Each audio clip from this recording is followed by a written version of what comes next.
What's up, everybody? Welcome to Bios3 Raw TV. We're here down in Tampa, Florida with Chris Cavallini, and I came down here to do the Nutrition Solutions tour, and we trained and stuff together. And I knew Chris for a while, and I knew some of his background. I knew we came from the same area up in New England. He's from Boston. I'm from Rhode Island. We ran with similar packs of people, and I knew that much like I did when I was younger, he got into trouble and stuff too.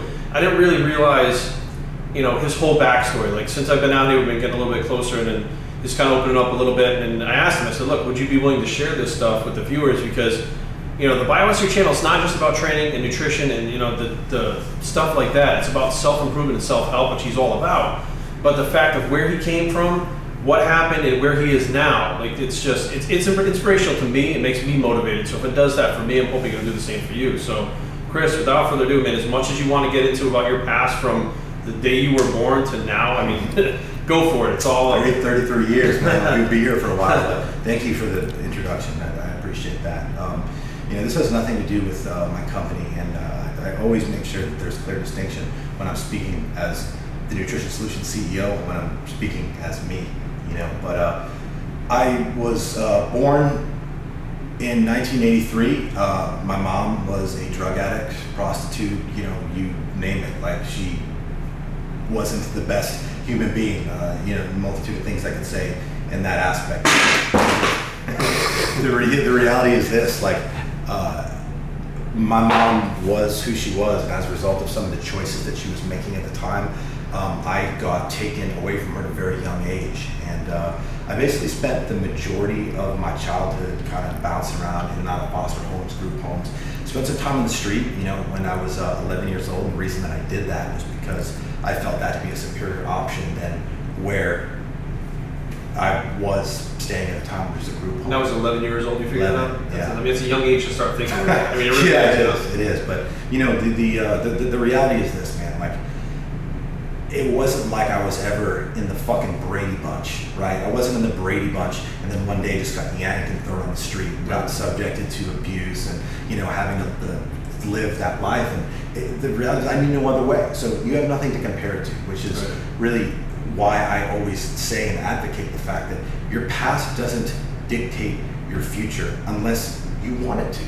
The reality is this: a lot of people, they choose to let their past define them. And they think, oh, I can't because. And they say that enough times that they actually fucking convince themselves that they can, And something we spoke about yesterday on the elevator up to my place. I mean, if you say something enough times, whether it be good, bad, or indifferent, you're going to start believing it or believing in it, And I think a lot of people, instead of saying I can't, they need to start saying I can, because there's nothing special about me. Literally nothing special. I realize I've accomplished a lot. I'm really grateful for where I'm at in life. But, I wasn't born into privilege. I didn't, stumble upon a 4-leaf clover, nor do I have a silver spoon jammed up my, whatever the case. So the reality is this, I came up the way that I did, had a turbulent youth. And I honestly, I think these days, is it not more common for people to have kind of a fucked up childhood than it is to grow up in the Partridge Family? Well, everybody's kind of fucked up their own way. You know what I mean? I couldn't agree with that more. It's very individual. Yeah. And I think a lot of us, and I don't know, I think about it more and more. A lot of us got into trouble when we were younger. Some people just don't outgrow that. Some people don't learn their lessons. But you did. You got into a lot of trouble and eventually wound up going in the military. Yeah. So just to back coming up the way that I did, I was subjected to abuse on every level. When you think abuse, put a word in front of that, you name it, I was subjected to it. Regardless of, when you're a kid and you're exposed to that type of experience and trauma, as it were, you're going to develop certain patterns and character traits. It's just an inevitable part of the cognitive development process. So I had some issues. I had a lot of issues. I had temper issues. I had behavioral issues. I had issues towards women. I had a lot of issues, So as a result of my issues, I got in a lot of trouble, when I was a kid in high school. Some of the things that I did to feel important or feel significant. I say this to people all the time. If I ever saw somebody doing the things that I fucking did in high school, I would fucking hurt that person pretty fucking bad. And you know, that's just how it was. I mean, I was getting in trouble. I was doing things to have to prove myself and validate myself. And it was a result of the fucked up, turbulent childhood I scored. I was arrested 17 times prior to my 18th birthday. That's something I'm both like impressed by and like a little disgusted at the same time. But you know, I got to the point where, you know, I was going down a certain path. Like, you know, you get arrested that many times prior to your 18th birthday, and you know, you're in court on a bi-weekly basis. Like, eventually they get sick of your shit, and they got sick of my shit. And you know, eventually I got I had a decision. It was either join the military or go to jail. You know, and I chose to join the military and did that. And I was part of a very elite community. I was a Navy deep sea diver for 5 of the most exciting years of my life. And you know, I was always a lot more mature than most for my age bracket, simply because of how I came up and how I was kind of like self-sufficient, having to be from a young age because of my circumstances. But you know, I learned a lot about integrity. I learned a lot about character. I learned a lot about attention to detail, and that's something I've carried over with me to this day. You know, is attention to detail. And you know, did the military thing, and that definitely helped me in a lot of ways. And I got out of the military, and 23-year-old kid, you know, got used to living a life of structure. You know, be here at this time, be here at that time. You know, in uniform all the fucking time. And you know, when I got out and didn't have that structure, I kind of fell off course again. And I did you go back to old habits? Was it all of a sudden? You know, it was something totally new. Well, I started working in the strip club, right? Easy money, and like I was paying my way through community college at that point.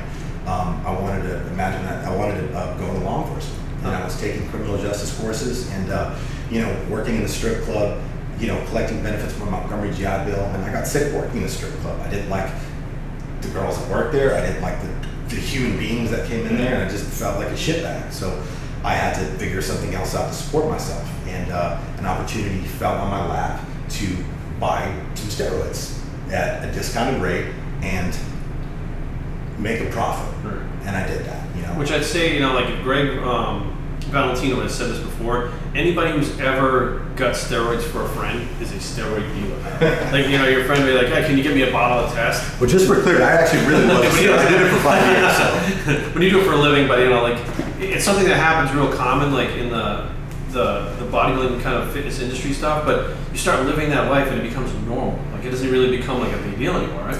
The reality of it is this, man. Like, I knew a lot of people. It was easy for me to offload 100 bottles of steroids like that, and I did that. And then I had this like amount of money in front of me. Like, holy shit! Like, okay, like let's do it again, and let's do it again, and let's do it again. Next thing you know, that's how I was supporting myself. And I mean, I did that for 5 years, and I don't want to recap the entire 5 years, but I had it pretty good. I was making pretty good fucking money. I mean, at the time.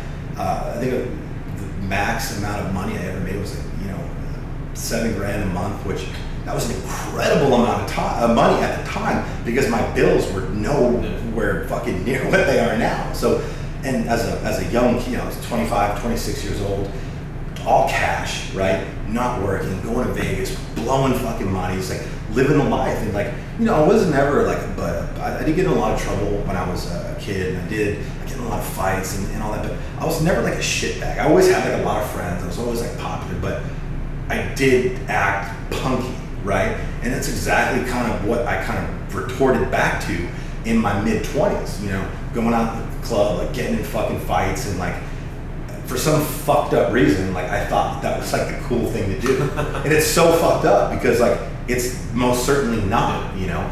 I mean, I've broken my right hand 3 times, broken my left hand once. The last, and kind of jumping all over the place, the last 3 street fights I've been in, right? The last 3 fights I've been in, I've broken my arm, broken my fucking face, and went to fucking jail, right? So, like, when that happened, like 3 times, and I'm like, you know what? Perhaps it's time to turn over a new leaf and fucking rethink this thought process. But, you know, steroid thing, like, it got to the point after doing it for so long that I literally got disgusted with what I was doing. I started to think about, and we talked about this in private, it didn't really bother me so much thinking about like, what if I got in trouble? Yeah. What bothered me was thinking, what if the guy I got it from got in trouble? And then I wasn't able to sell shit and make money and pay my bills. And then that like feeling of uncertainty just kind of like overcame me, and it gave me like anxiety, and I was thinking, what if? I mean, uncertainty, like that's you know, it can get the best of you, and a combination of that and just having to live a lie, you know, like obviously, you know, you're doing something illegal to support yourself, you're doing something illegal to make your way in the world, like, you know, it's not something you can fucking go and speak about freely. You meet people, they ask, hey, you know, it's morality, hey, you know, what do you do? And I had a story, and I just got, so you just rolled off my tongue just naturally. I remember one time when, you know, about the 14,374th time I was lying about what I was doing. Just something, just all of a sudden, I just felt sick to my stomach, and I said, well, how much longer can I fucking do this? How much longer can I lie about what I'm doing to the point where it's going to start affecting other people in my life? I mean, I lived a lie for 5 fucking years, and I got disgusted to the point where it was time to take action. And what I did is I talked to one of my best friends, who was also a mentor to me, and I told him, like, listen, I need to make some changes, right? I feel like I was put on this planet to serve a higher purpose, but I truly have no fucking idea what that is. Yeah. And that's as real as it gets. I really believed in my heart that I could do something on a higher level. I felt like I was put on this planet to do something, but I had no fucking idea. And I think that's a lot of people. Yeah, a lot of people, they don't know where to start. Like we talked about this, about getting overwhelmed. Like you want to do more and be more, and like some people want to be entertainers, some people want to be doctors, and it's so overwhelming that they just wind up, you know, getting stuck in this rut. They do nothing. Living this rut and not I don't want to say not enjoying your life, because sometimes you don't enjoy your life. You got to do things you don't want to do, but they get stuck in this rut of not being like they can get out of it because there's so many steps to take. So many. Where it's like, look, if you want to climb a mountain, that first step is how you climb the mountain. Right. You know what I mean? If you want to bench press 500 pounds, you bench press 1 pound first. Mm-hmm. You know what I mean? There's always that first step. So your first step was you went and talked to your My mentor. first step, this was a guy, again, I always had a lot of friends. It was always popular. And I was fortunate enough to have people in my life that were successful, right? And I basically went to my friend who, you know, at one point saw something in me that I'll never forget. I want to tell this story all the time.